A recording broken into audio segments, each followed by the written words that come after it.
Halo teman-teman semua, jumpa lagi dengan saya Rianto Adilang, dosen Bahasa Yunani Tata Bahasa Dasar di Program Studi Teologi Fakultas Teologi Institut Agama Kristen Negeri Manado.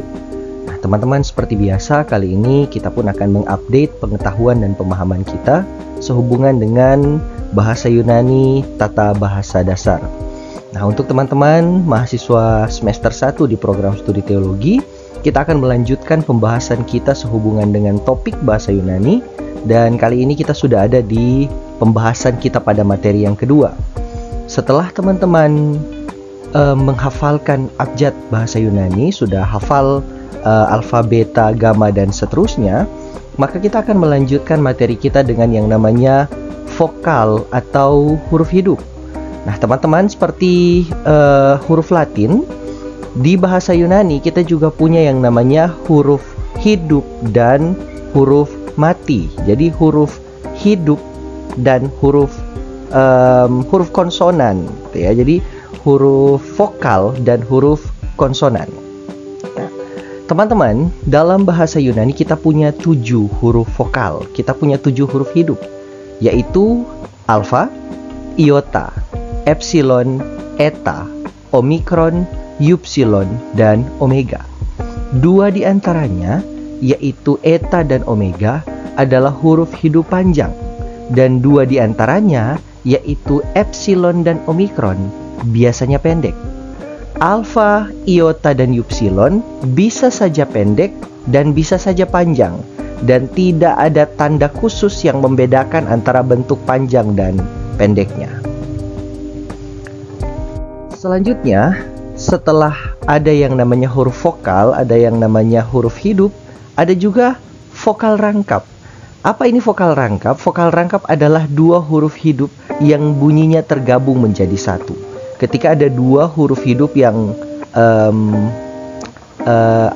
berdekatan, kemudian bunyinya tergabung menjadi satu, itulah vokal rangkap.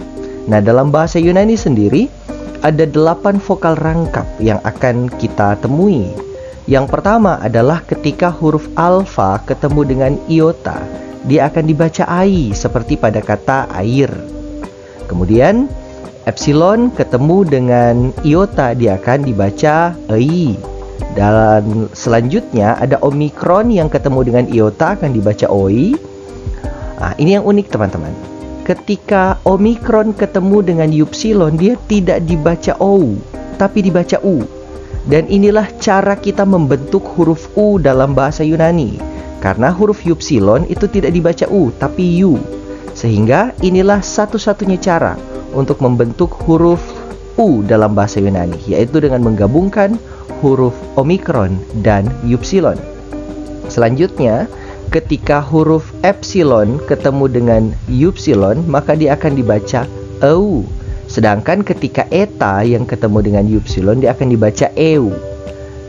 Selanjutnya upsilon ketemu dengan iota, dia akan dibaca wi, bukan uwi tapi wi, w dan i.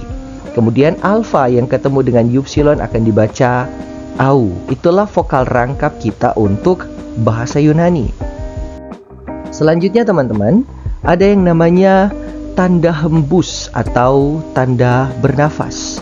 Tanda hembus atau tanda bernafas ini adalah keadaan bahwa semua kata dalam bahasa Yunani yang dimulai dengan vokal atau vokal rangkap itu wajib mendapatkan yang namanya tanda bernafas atau tanda hembus. Ada 2 jenis tanda hembus, yaitu yang pertama disebut lenis dan yang kedua disebut asper. Apa bedanya kira-kira teman-teman? Yang pertama, yang lenis itu ditulis seperti koma dan dia adalah tanda bernafas yang lembut. Sedangkan yang kedua, asper, ditulis seperti koma terbalik dan dia adalah tanda bernafas yang keras. Tanda bernafas lembut atau lenis sesungguhnya hanya merupakan suatu tanda berhenti dan paling sering dia tidak dibunyikan. Sedangkan tanda bernafas keras atau asper, dia akan berbunyi seperti ada huruf H di depan huruf vokal tersebut.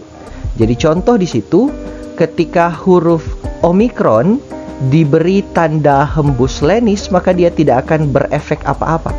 Sedangkan ketika Omikron diberi tanda hembus keras alias asper, maka dia akan mendapatkan penambahan huruf H di depannya, menjadi ho. Kita lanjut teman-teman. Tanda bernafas ini akan ditempatkan di atas huruf hidup sebelum tanda tekanan pada kata yang dimulai dengan huruf hidup. Sedangkan untuk kata yang dimulai dengan vokal rangkap, tanda ini ditempatkan di atas huruf hidup kedua dari pasangan huruf hidup tersebut juga sebelum tanda tekanan. Contoh di sini untuk kata yang dimulai dengan vokal adalah kata estin. Sedangkan kata yang dimulai dengan vokal rangkap adalah kata heurisko. Nah, teman-teman, apabila huruf ro ada pada awal kata, maka dia harus diberi tanda bernafas keras tetapi tidak dibunyikan. Aturan ini hanya berlaku untuk huruf ro dan tidak berlaku untuk huruf yang lain. Ini pengecualian khusus untuk huruf ro. Contoh di situ ada kata rema. Rema, seperti biasa penjelasan tadi sudah dijelaskan bahwa yang berhak mendapatkan tanda hembus sebetulnya hanyalah huruf vokal. Roh adalah huruf konsonan. Tapi dalam kasus ini ketika roh ada pada awal kata, dia harus mendapatkan tanda bernafas keras alias asper tetapi tidak dibunyikan. Selanjutnya, apabila huruf hidup atau roh tersebut adalah huruf besar, maka tanda bernafas itu ditulis di depannya, bukan lagi di atas huruf tersebut, tapi di depan huruf tersebut. Contoh di situ ada kata Rome dan Yesus. Selanjutnya kita akan belajar memahami yang namanya iota subscriptum. Iota subscriptum ialah iota yang ditulis di bawah huruf-huruf alfa, eta, dan omega apabila huruf-huruf tersebut merupakan akhir dari suatu kata. Iota tersebut tidak dibunyikan, tapi ditransliterasikan. Teman-teman, saya harap sudah memahami ya, apa beda antara transliterasi, bunyi, dan terjemahan. Nah, contoh di sini ada kata archei.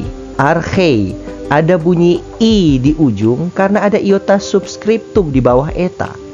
Kemudian yang kedua ada autoi. Sama ada bunyi i juga di ujung karena ada iota subscriptum di bawah omega. Dan kemudian yang terakhir ada scotiai. Ada bunyi i di ujung karena ada iota subscriptum di bawah alfa. Selanjutnya kita akan membahas yang namanya suku kata dalam bahasa Yunani. Nah, teman-teman, setiap kata Yunani memiliki suku kata sebanyak kata tersebut memiliki vokal atau vokal rangkap. Dengan demikian kita bisa membagi atau memilah suku kata berdasarkan jumlah vokal atau vokal rangkap dalam kata tersebut. Cara memisahkan suku-suku kata tersebut adalah mulai pada permulaan kata dan segera sesudah bunyi huruf hidup dimulailah suku kata berikutnya. Jika terdapat dua atau lebih konsonan yang mengikuti vokal atau vokal rangkap, maka konsonan-konsonan tersebut umumnya dipisahkan. Contoh di situ ada kata adelphos, maka pembagiannya berdasarkan suku kata adalah adelphos. Yang kedua ada kata anthropos, maka pembagiannya berdasarkan suku kata adalah anthropos. Yang ketiga ada kata pneumatos, pembagiannya berdasarkan suku kata adalah pneumatos. Nah teman-teman, dalam bahasa Yunani sendiri ada 3 suku kata yang diberi nama, dan hanya suku-suku kata tersebut yang menerima tanda aksen atau tanda tekanan, yaitu suku kata terakhir disebut ultima, suku kata kedua terakhir disebut penult, suku kata sebelum penult disebut antepenult. Nah, jika kita gunakan contoh kata tadi anthropos sebagai contoh untuk membagi mana yang ultima, mana yang penult dan antepenult, maka anthropos akan dibagi menjadi antro dan pos. Pos adalah suku kata terakhir, maka dia akan disebut ultima. Tro adalah suku kata sebelum ultima, ya, suku kata kedua terakhir, maka dia disebut penult. Dan an adalah suku kata sebelum penalt, maka dia disebut antepenalt. Selanjutnya kita akan membahas yang namanya tanda tekanan atau tanda aksen. Nah, ada 3 tanda tekanan atau tanda aksen dalam bahasa Yunani, yaitu akutus, circumflex, dan grave. Bentuknya teman-teman boleh lihat di layar Anda masing-masing.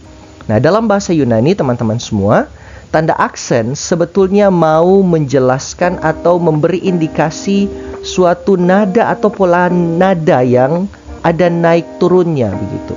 Teman-teman mungkin kalau memperhatikan saudara-saudara kita yang muslim, kalau ada dalam satu proses yang namanya mengaji, mereka akan membaca itu dengan pola yang naik turun, nadanya akan naik turun. Nah, pola begitu sebetulnya ada juga dalam bahasa Yunani. Tapi sebagai pelajar pemula, kita masih belum akan menerapkan itu secara sempurna. Kita masih perlu belajar banyak soal penggunaan pola naik turun dalam bahasa Yunani berdasarkan dengan tanda aksen atau tanda tekanan. Selanjutnya, teman-teman, kita akan belajar yang namanya tanda baca dalam bahasa Yunani. Tanda titik dalam baris itu sama dengan huruf Latin ya. Jadi dia juga akan menandakan berhenti sejenak. Kemudian tanda titik koma dalam bahasa Yunani itu sama dengan tanda tanya dalam huruf Latin. Berarti jika teman-teman menemui satu kalimat bahasa Yunani yang kemudian ada tanda titik koma, itu berarti kalimat tersebut adalah kalimat tanya. Kemudian ada tanda titik di atas garis. Tanda titik di atas garis dalam bahasa Yunani sama dengan tanda koma, titik koma, atau titik 2 dalam bahasa Latin. Nah, kemudian para pengedit modern menambahkan tanda koma dalam teks Yunani yang juga penggunaannya akan sama dengan teks Latin dengan bahasa Indonesia, yaitu menandakan penggunaan seperti tanda koma dalam bahasa Indonesia. Kemudian ada 2 catatan yang perlu kita perhatikan di sini teman-teman semua. Catatan yang pertama adalah huruf gamma yang ditempatkan di depan huruf-huruf gamma, kappa, khi, dan ksi akan dibaca n atau berdengung ya, gitu. Misalnya marga saya ya, Adilang. Jadi cara membentuk ang di ujung itu tidak sama dengan pola bahasa Indonesia yang menambahkan huruf n dan g. Kalau dalam bahasa Yunani cukup mempertemukan huruf gamma dengan huruf gamma, kappa, khi, dan ksi, maka dia akan membentuk dengung seperti tadi.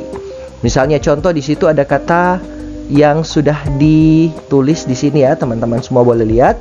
Nah, ini tidak dibaca agelos, tetapi angelos atau anggelos. Ya, bisa angelos atau anggelos. Demikianlah penggunaan dengung dalam bahasa Yunani. Kemudian huruf iota dalam keadaan tertentu juga bisa digunakan sebagai konsonan.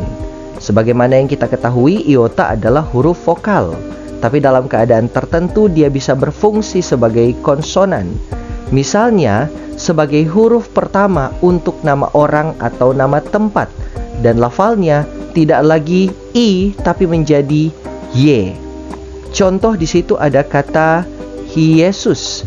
Yesus dia bisa dibaca Yesus ya. Ya, minta maaf teman-teman, ada kucing saya yang tiba-tiba melompat. Oke, kita lanjut ya. Nah, dengan demikian teman-teman, pemahaman ini semoga akan membawa kita pada sesuatu yang lebih jauh soal bahasa Yunani. Setidaknya kita sudah bisa membaca dan mentransliterasi teks bahasa Yunani. Dan kemudian pada pertemuan-pertemuan selanjutnya, saya berharap bahwa kita semua sudah punya kemampuan untuk menerjemahkan teks bahasa Yunani. Saya pikir cukup sampai di sini perjumpaan kita saat ini. Sampai jumpa di lain kesempatan. Tuhan Yesus memberkati kita semua. Shalom.